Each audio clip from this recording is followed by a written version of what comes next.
Et quand j'arrive, je passe dans un couloir où le cœur est en train de répéter. Ok. Et je l'ai vu avec les autres. Comme on dit dans la Bible, hein, il n'avait ni beauté ni éclat pour attirer nos regards. Elle n'avait rien de particulier. Parce qu'elle portait un gros t-shirt de publicité, un jean un peu bizarre. Enfin, je ne sais pas quel mot mettre dessus.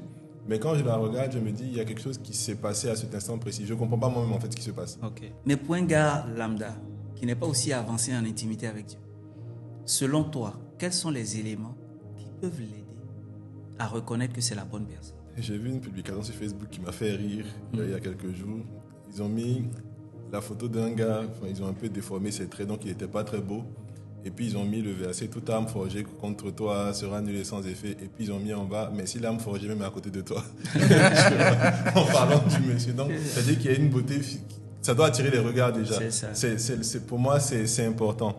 Mais au-delà de ça, il faut se mettre avec quelqu'un, de mon point de vue, quelqu'un qui nous correspond. Et quand, je ne sais pas quel mot mettre dessus, mais pour moi, quand quelqu'un te correspond, tu prends plaisir à être avec la personne, à lui parler. Déjà, quand tu vois la personne, tu es fier de regarder la personne, tu es content. Donc, il y a l'aspect physique, mais il y a aussi l'aspect intérieur.